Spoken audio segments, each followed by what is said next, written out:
எனக்கு தெரியுங்க. அந்த தமிழ் தான் திட்டம் போட்டு இதெல்லாம் பண்ணிக்கிட்டு இருக்கா. சுந்தரி துளசி 2 பேரும் அவனுக்கு உடந்தையா இருக்காங்க. அந்த 3 பேரையும் நான் சும்மா விட மாட்டேன்.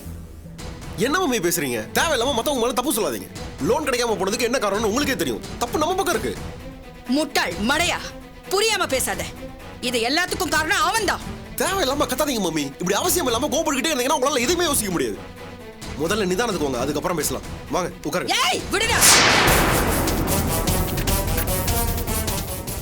மம்மி கோவப்பட்டு எதையுமே சாதிக்க முடியாது. மைண்டை ரிலாக்ஸ் ஆவீங்க. அப்பதான் இருக்கிற பிரச்சனையை சால்வ் பண்ண முடியும். அடுத்த பிரச்சனை வராம பாத்துக்க முடியும்.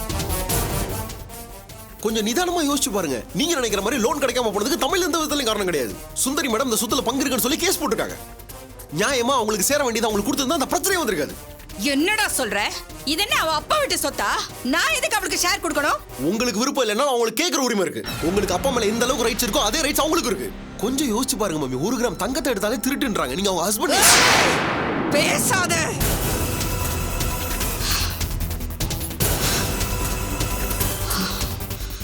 Sorry mummy. ஆனா சுந்தரி மேடத்துக்கு அப்பா கிட்ட காம்பன்சேஷன் கேட்கவும் சொத்துல பங்கு கேட்கவும் எல்லா ரைட்ஸ் இருக்கு. இதெல்லாம் கேட்காமலே நீங்க அவங்களுக்கு செஞ்சிருக்கணும். ஆனா நீங்க என்ன பண்ணீங்க? தர்மனை வச்சு மிரட்ட ஆரம்பிச்சீங்க. அவங்க பொறுமையா இருந்து பார்த்தாங்க. நீங்க இறங்கி வர மாதிரி தெரியல. அதான் இப்ப கோர்ட்டுக்கு போயிட்டாங்க. இப்ப சொல்லுங்க, லோன் கிடைக்காம போனது காரணம் தமிழா, இந்த பிரச்சனை வளர நீங்களா? மாமி என் மனசுக்கு சரின்னு பட்டதை நான் சொல்லிடுறேன். இந்த பிரச்சனைக்கு ஒரே ஒரு சொல்யூஷன் தான் இருக்கு. நீங்க சுந்தரி மேடத்தோட காம்ப்ரமைஸா போயிடுங்க. அவங்க கேஸை வாபஸ் வாங்கிடுவாங்க. அதுக்கப்புறம் லோன் கிடைக்கிறதா எந்த பிரச்சனையும் இருக்காது. சீ, வாயை மூடுடா.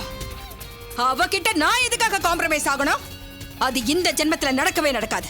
ஓகே மேம், என்னால உங்களை கம்பல் பண்ண முடியாது. இந்த பிரச்சனைக்கு என்ன தீர்வுங்கிறத உங்ககிட்ட சொல்லிட்டேன்.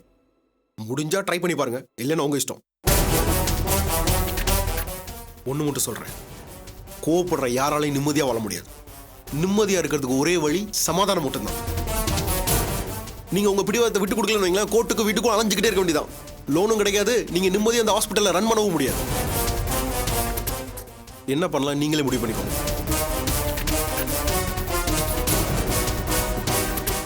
போனா, எனக்கு என்னமோ பிரபாகர் சொல்றதுதான் சரின்னு படுது. என்ன அவன் முடிச்சிட்டான், நீங்க ஆரம்பிக்கிறீங்களா? போனா ப்ளீஸ், நான் சொல்றது கொஞ்சம் பொறுமையா கேளு. போதும். நீங்க என்ன சொல்ல போறீங்கன்னு எனக்கு தெரியாதா? உங்க எக்ஸ் வைஃப் வேலை வெட்டி இல்லாம வீட்டுல சும்மா இருக்கா. கொஞ்ச நாள்ல அவளுக்கு சோத்துக்கு பஞ்சம் வந்துடும். அதான் சொத்துல பாதியை கொடுத்து அவளை மகாராணி மாதிரி வாழ வைக்கலான்னு பாக்குறீங்களா? எல்லாத்தையுமே இப்படி குதர்க்கமா பேசினா எப்படி போனா? நியாயமா சுந்தரிக்கு சேர வேண்டியதை கொடுத்துட்டா இந்த ப்ராப்ளமும் சால்வ் ஆகும், நீயும் நிம்மதியா இருப்ப. எல்லாத்தையும் தூக்கி கொடுத்துட்டு நான் இங்க நிம்மதியா இருக்கிறது? இந்த சொத்து எல்லாத்தையும் நானும் நீங்களும் சேர்ந்து கஷ்டப்பட்டு சம்பாதிச்சது. அதை தூக்கி கொடுக்கலான்னு சொல்றதுக்கு உங்களுக்கு எப்படிங்க மனசு வந்தது? சும்மா வாய்க்கு வந்தபடியெல்லாம் பேசாத. மொத்தத்தை அள்ளி கொடுன்னு யாரும் உங்ககிட்ட கேட்கல. நானும் அள்ளியும் கொடுக்க மாட்டேன், கிள்ளியும் கொடுக்க மாட்டேன். மொத்தத்துல ஒரு துரும்ப கூட அவளுக்காக விட்டு கொடுக்கறதா இல்ல. இனிமே நீங்களும் சரி உங்க புள்ளையும் சரி இத பத்தி பேசக்கூடாது. கிளம்புங்க. போதும். இடத்த காலி பண்றீங்களா? சாவடிக்காதீங்க ப்ளீஸ், போங்க.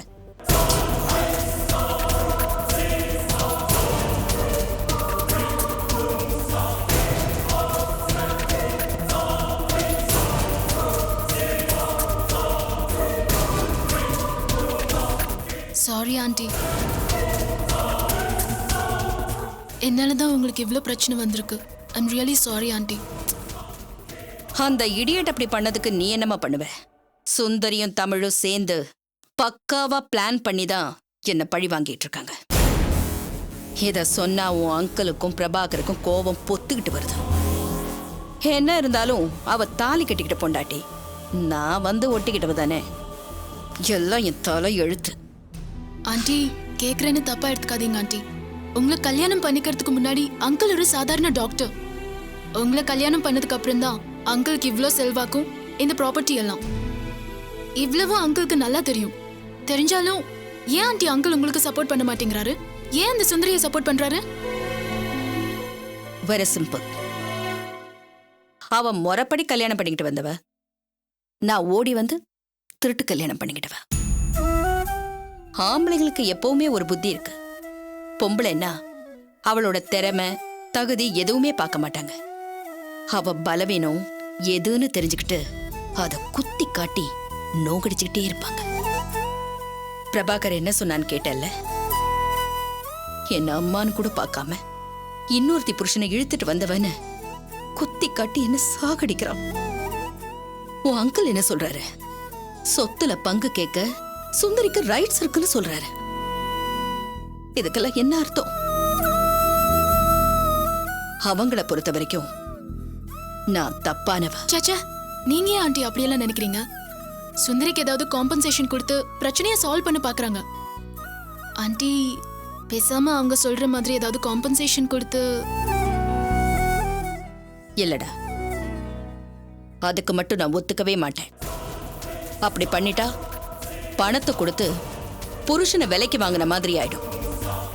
சுந்தரி என்கிட்ட காம்பன்சேஷன் கேட்கறது எதுக்காக நினைக்கிறேன்? அவளுக்கு வசதி இல்லைன்னா இல்ல, நீ என் புருஷனோட வாழ்ந்துகிட்டு இருக்கேன்னு என்னை குத்தி காட்டுறதுக்காக. இவர் ஓம் புருஷன் இல்ல, ஏன் புருஷன்டி அப்படின்னு அவளுக்கு நான் ப்ரூவ் பண்ணி காட்டணும். அதனாலதான் சொல்றேன், காம்பன்சேஷன் ஒத்த பைசா கூட நான் அவளுக்கு கொடுக்க தயாரா இல்லை. நான் சாகிற வரைக்கும் அப்படி ஒண்ணு நடக்காது, நடக்கவும் விட மாட்டேன். இதை எப்படி டீல் பண்றது, எப்படி சரி பண்றதுன்னு எனக்கு தெரியும். இதெல்லாம் நினைச்சு நீ வரி பண்ணிக்காது. போ, படிக்கிற வேலையை பாரு.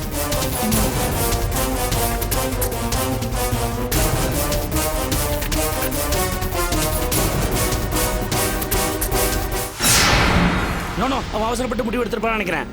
எங்க யாருக்கு டைவர்ஸ் பண்ணுங்கிற எண்ணமே கிடையாது. நீங்க எதையும் ப்ரொசீட் பண்ணாதீங்க. நான் அப்புறமா உங்கள்கிட்ட பேசுறேன். நீங்க எனக்கு ஃபோன் பண்ணி சொன்னதுக்கு ரொம்ப தேங்க்ஸ். ஓகே. நிதிஷ், நிதிஷ், ஏங்க என்னாச்சு? என்ன ஆச்சா? எங்க அவன்? கூப்பிடவன. என்னாச்சு டாடி? டேய், உன் மனசுல என்னடா நினைச்சிட்டு இருக்க? வீட்டுல பெரியவங்க இருக்காங்கங்கறதை மறந்து போயிட்டியா? ஓ இஷ்டத்துக்கு எல்லாம் பண்ணிட்டு இருப்பியா? ஏங்க எதுக்கு இப்ப கோவப்படுறீங்க? இவன் என்ன பண்ணிட்டு வந்திருக்கான் தெரியுமா? என் பொண்டாட்டி கூட சேர்ந்து வாழ விருப்பம் இல்ல, டைவர்ஸ் நோட்டீஸ் அனுப்பிடுங்கன்னு லாயரை பார்த்து ஏற்பாடு பண்ணிட்டு வந்திருக்கான். சொல்டா, யாரை கேட்டு இந்த முடிவு எடுத்த? கொஞ்சம் கூட யோசிக்காம ஓ இஷ்டத்துக்கு எல்லாம் பண்ணிட்டு இருப்பியா? இதோட பின்விளைவுகள் என்னன்னு கொஞ்சமாவது யோசிச்சு பாத்தியா? இல்ல டாடி, நல்லா யோசனை பண்ணி தான் முடிவுக்கு வந்திருக்கேன். கேட்டியம்மா? ஒன்னே என்னே ஒரு பொருட்டா கூட மதிக்கல. டைவர்ஸ் பண்ணலான்னு இவரே முடிவு பண்ணிட்டாராம். லாயர் சொல்லி தான் இதெல்லாம் எனக்கு தெரியும். நமக்கு அவ்வளவுதான் மரியாதை. ஏன்டா அப்படி பண்ண? அப்பா சொல்றதெல்லாம் உண்மையா? ஆமாம்மா, இனிமே என்னால அவ கூட சேர்ந்து வாழ முடியாது. எனக்கு அந்த நம்பிக்கை சுத்தமா போச்சு. ஏங்க என்ன நீ சுமாருமா? கொஞ்சம் பொறுமையா இருங்க. எப்படிமா பொறுமையா இருக்கிறது? டேய், அப்படின்னா 100 வருஷம் வாழ்ந்து சலிச்சிட்டீங்க. நம்பிக்கையா போச்சுங்கிற அளவுக்கு இப்ப என்னடா நடந்துருச்சு? சாரி டாடி, நீங்க நினைக்கிற மாதிரி அவ திரும்பி வருவாங்க நம்பிக்கை எனக்கு சுத்தமா கிடையாது. அவ திமிர் அதிகமாயிருச்சு. டேய், நான் திரும்பவும் சொல்றேன், அவளை அம்மா வீட்டுக்கு அனுப்பிச்சு வச்சது நிரந்தரமா பிரியணுங்கிறதுக்காக இல்ல, அவ திருந்தணுங்கிறதுக்காக. திருந்த மாட்டா டாடி, சத்தியமா திருந்த மாட்டா. ஏன்னா அப்படி சொல்ற? அவ நிச்சயமா திருந்தோடா. இன்னைக்கு வேணா நம்ம மேல அவளுக்கு கோபம் இருக்கலாம், ஆனா ஒரு நாள் செஞ்ச தப்ப உணர்ந்து படிப்படியா அவ தன்னோட தப்ப திருத்திப்பா. டாடி, அவ அப்படிப்பட்ட பொண்ணே கிடையாது. டே பை டே அவ கொழுப்பு அதிகமாயிட்டே தான் இருக்கு. அம்மா சொன்னாங்களேங்கிற காரணத்துக்காக அவளை சமாதானம் பண்ணி கூட்டிட்டு வரலான்னு போனேன். அங்க என்ன நடந்துச்சு தெரியுமா?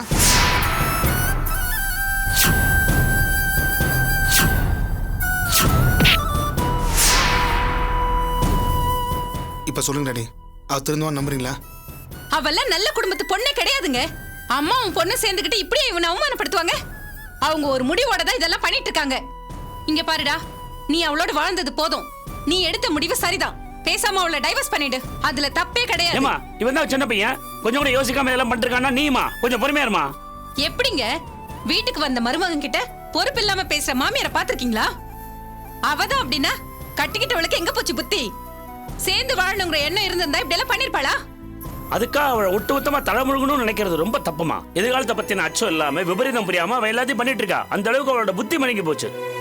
நிதிஷ், அவங்க நடந்துகிட்டதை நினைச்சு நீ வருத்தப்படாத. கண்டிப்பா ஒரு நாள் அவ ரியலைஸ் பண்ணுவா.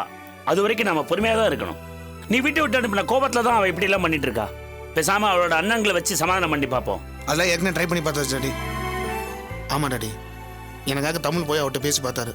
அவரையும் அவமானப்படுத்தி அவங்க திருப்பி அனுப்பிட்டாங்க. அவங்க எப்படிலாம் பேசினாங்க, என்னெல்லாம் பண்ணாங்கன்னு என்னால் முழுசா சொல்ல முடியல டாடி. நினைச்சு பார்த்தாலே மனசுக்கு ரொம்ப கஷ்டமா இருக்கு. எந்த தைரியத்தில் இப்படிலாம் நடந்துக்கலாம்னு எனக்கு புரியல. திருத்த முடியாத எக்ஸ்ட்ரீம்ல அவங்க போயிட்டாங்க. இனிமே சரி பண்ண முடியும்னு எனக்கு தோணல. அவங்க அவமானப்படுத்தி பேசுறதையும் அசிங்கப்படுத்துறதையும் எத்தனை தான் பொறுத்துட்டு இருக்குது. அதான் டைவர்ஸ் பண்ண முடிவு பண்ணிட்டேன். அவளோட வாழ்ந்தது போதும் டாடி. சாரி நிதிஷ், நீ நினைக்கிற மாதிரி என்னால் அவசரப்பட்டு எந்த முடிவும் எடுக்க முடியாது. லவண்யா வீட்டில் என்ன நடந்திருந்தாலும் சரி, புருஷன் பொண்டாட்டி சண்டைக்கு விவாகரத்து தான் தீர்வுங்கிறத என்னால் ஏற்றுக்க முடியாது. எனக்கு ஒண்ணு மட்டும் புரியலடா. ஒருத்தர் இவ்வளவு சீக்கிரம் வெறுத்து ஒதுக்குறீங்கன்னா அவளுக்காக நீ உருகுனதும் உனக்காக அவ தற்கொலை பண்ணிக்கிற அளவுக்கு போனதும் பொய்யினாடாதா? உங்க வாழ்க்கை பத்தின முடிவெல்லாம் நீங்க தான் எடுப்பீங்கன்னா பெரியவங்கன்னு நாங்க எதுக்குடா இருக்கோம்? நீ நினைக்கிற மாதிரி டைவர்ஸ்ங்கிறது கணவன் மனைவி 2 பேரும் பிரிக்கிற சட்ட விவகாரம் இல்லடா. அதுல 2 குடும்பத்தோட நிம்மதியும் அடங்கி இருக்கு, குழந்தையோட எதிர்காலம் அடங்கி இருக்கு. உங்களை விடுறா, பிறக்க போற குழந்தைய பத்தி யாராவது நினைச்சு பாத்தீங்களா? நீங்க 2 பேரும் பிரிஞ்சிட்டீங்கன்னா அந்த குழந்தையோட எதிர்காலம் என்ன ஆகும்? அதை பத்தி யாராவது யோசிச்சு பாத்தீங்களா? சாரி டாடி, அதை பத்தி நான் அக்கறை அவ்வளவு சுத்தமா கிடையாது. நிதிஷ், சொன்னா கேளு. இது உன்னோட வாழ்க்கை பிரச்சனை மட்டும் இல்ல, குழந்தையோட எதிர்கால பிரச்சனை. அங்க நடந்த கசப்பான அனுபவமா நினைச்சு நடந்ததை மறந்துடுறா. நான் போய் லாவண்யாவை சமாதானம் பண்ணி அழைச்சிட்டு வரேன். டாடி ப்ளீஸ் அங்க மட்டும் போகாதீங்க, உங்களையும் அவமானப்படுத்தி அனுப்புவாங்க. டேய், அதெல்லாம் நான் பாத்துக்கிறேன்டா. தமிழ் பூவி 2 பேரையும் கூட நான் அழைச்சிட்டு போறேன். அண்ணங்க சொன்னா அவ கண்டிப்பா புரிஞ்சுப்பா. அன்னைக்கு கூட பூவி சொல்லி தான் இங்க மனசு மாதிரி வந்தா. இல்லங்க, எனக்கு என்னமோ இது சரியா வருமான்னு தோணல. உங்களையும் அவங்க தப்பா பேசிட்டாங்க. பேசினா பேசட்டுமா? அவங்க என்ன திட்டினாலும் சரி, என்ன அவமானப்படுத்தினாலும் சரி, நம்ம மகனுக்காக அதெல்லாம் சகிச்சுக்க தயாரா இருக்கேன். நிதிஷ், லாவண்யாவை சமாதானம் பண்ணி அழைச்சிட்டு வர வேண்டியது என்னோட பொறுப்பு. அது வரைக்கும் நீ அவசரப்பட்டு எதையும் பண்ணிடாத. நேர்ல பாக்குறது, போன்ல பேசுறதுன்னு எதுவும் பண்ணக்கூடாது. அதனாலதான் பிரச்சனையே வருது. புரியுதா? என்னடா பேசாம இருக்க? ஏதாவது சொல்றா. டாடி அங்க போகாதீங்க டாடி, அங்க போனா மோசமா நடந்துப்பாங்க. டே, அதெல்லாம் நான் பாத்துக்கிறேன்டா. எனக்கு உன்னோட எதிர்காலமும் நிம்மதியும் தான் முக்கியம். இனிமே டைவர்ஸ்ங்கிற பேச்சே நீ எடுக்க கூடாது. உனக்கு தான் சொல்றேன், அவளை டைவர்ஸ் பண்றதா சரின்னு தேவையில்லாம நீயும் பேசக்கூடாது. தப்பு லாவண்யா மேல இல்ல, அந்த அம்மா மேல. அந்த அம்மாவை இங்க வரவனாவும் பண்ணிடலாம். அதுக்கப்புறம் லாவண்யா கொஞ்சம் கொஞ்சமா கண்டிப்பா தன்னோட குணத்தை மாத்திப்பா. எனக்கு என்னமோ அவ சரிப்பட்டு வருவான்னு தோணல. உங்களுக்கு நம்பிக்கை இருந்தா உங்க மனசுக்கு சரின்னு பட்டதை செய்யுங்க. டேய், அவங்க பேசினதெல்லாம் ஒண்ணு மனசுல வச்சுக்காத. வா, வந்து சாப்பிடு.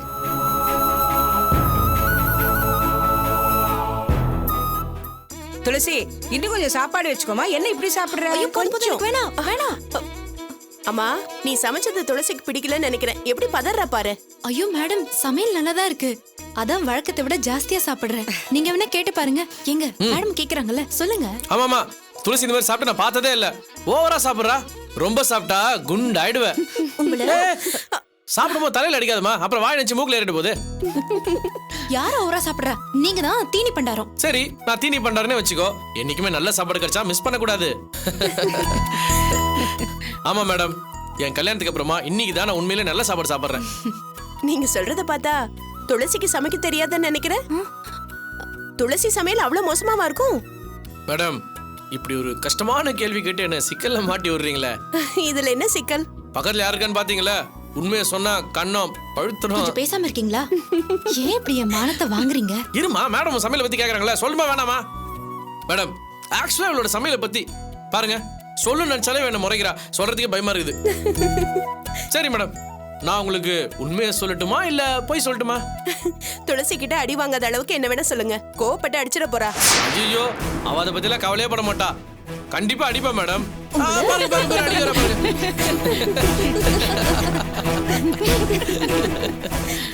சிரிச்சதெல்லாம் போதும், நிறுத்தடி.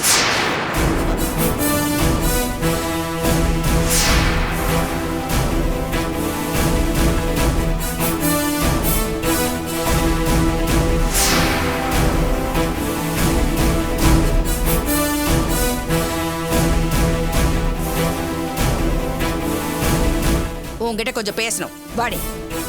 நீங்க சாப்பிடுங்க, நான் வரேன்.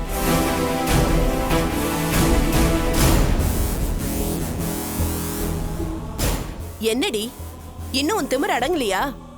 அங்க யார் இருக்காங்கன்னு பார்த்தல?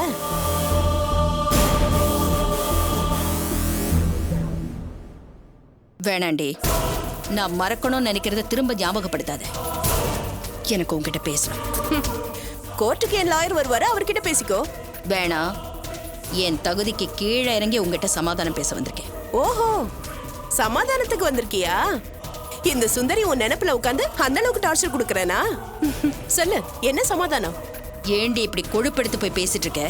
உனக்கு என்ன தாண்டி வேணும்? பணமா? தெரியும்டி, நீ பணத்துக்காகத்தான் இதெல்லாம் பண்ணிக்கிட்டு இருக்க. என்னமோ என் புருஷனுக்கு உன் அப்பன் கோடி கோடியா கொட்டி கொடுத்த மாதிரியும் அதை வச்சுதான் அவர் டெவலப் ஆன மாதிரியும் பேசிக்கிட்டு இருக்க. அந்த ஆள் கொடுத்த பிச்சை காசு எவ்வளவுன்னு சொல்லு, அத வட்டியோட தூக்கி போட்டுறேன். யாருக்குடி வேணும் உன் பணம்? நாங்க என்ன பணத்துக்காக இதெல்லாம் பண்ணிட்டு இருக்கோம்? கிழவி, வாய மூடு. நீ நடுவுல பேசாத. இது எங்க 2 பேருக்குள்ள நடக்கிற பிரச்சனை. சொல்லுடே, உனக்கு எவ்வளவு பணம் வேணும்? வேணுங்கிறது கேளு. Last and final settlement. இப்பவே செக் போட்டு கொடுக்குறேன். வாங்கிட்டு எங்கேயாவது கண்காணாத இடத்துக்கு போயிடு. கேட்டியம்மா, என்கிட்ட இருந்து ஒத்த பைசா கூட வாங்க முடியாதுன்னு சொன்ன புவனா இப்ப எவ்வளவு வேணாலும் தரலாம்.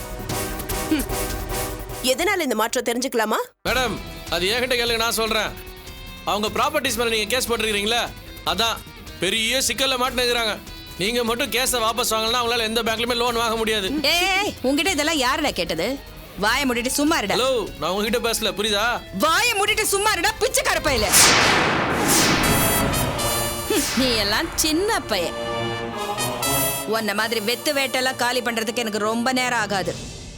உன்னெல்லாம் போனா போகுதுன்னு உயிரோட விட்டு வச்சிருக்கேன். அப்படியா? இத்தனை நாள் என்ன கடவுள் தான் காப்பாத்திட்டு இருக்கான்னு நினைச்சிட்டு இருந்தேன். போது, நிறுத்துடா. என்கிட்ட பேசுறதுக்கு உனக்கு என்னடா தகுதி இருக்கு? ஆஃப்டர் ஆல் பேங்க்ல சம்பளத்துக்கு வேலை பார்க்குற லேபர் நீ. இந்த லேபர் தான் ஃபோர்ஜரி டாக்குமெண்ட் கொடுத்து யாராச்சும் பேங்க்ல லோன் அப்ளை பண்ணாங்கன்னா அதை தடுத்து நிறுத்தத்துக்கும் அதிகாரம் உள்ளவன். அதை தெரிஞ்சுக்கோங்க முதல்ல. தெரியும்டா. இவ பேச்ச கேட்டுக்கிட்டு பிளான் பண்ணி தானே எனக்கு லோன் கிடைக்க விடாம பண்ண.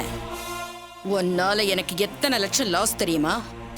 ஒரு லோன் வாங்குறதுக்கு என்னென்ன அடிப்படை தேவைன்ற அறிவு கூட இல்லாதவன் நீ. உன்ன மாதிரி முட்டாள்லாம் ஹாஸ்பிட்டல்ல சேர்மனா இருந்தா லாஸ் ஆகும், வேற என்ன ஆகும்?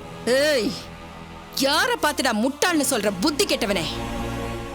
இவளுக்காக தானே இதெல்லாம் பண்ற? சொல்றா, பணம் வாங்கிக்கிட்டு பண்றியா இல்ல பழக்கத்துக்காக பண்றியா? வேணா, மரியாதை எல்லாம் பேசணும். ஒரு பொம்பளை கூட பாக்க அவங்க தான் எப்படிப்பட்டவங்கன்னு தெரியும்ல, ஏன் தேவையில்லாம கோவப்படுறீங்க? விடுங்க. நீ விடு துளசி, நானும் பாக்குற ஓர பேசினே போறா. இல்லனா என்னடா பண்ணுவ? வேணா, அச்சி காலி போட்டுறோம், மரியாதை கிளம்பு. ஏய், ஆளாளுக்கு அடிச்சிட்டு போறதுக்கு நான் என்ன ஆள் இல்லாத சுண்டக்கா நினைச்சியா? அடிச்சு பாருடா, அப்ப தெரியும். அதான் யாருக்குமே அடி வாங்கி அசிங்கப்பட்டு நிக்கிறேன், அப்புறம் என்ன? அப்ப சும்மா விட்டதுதான் தப்பா போச்சு. ஒன்னு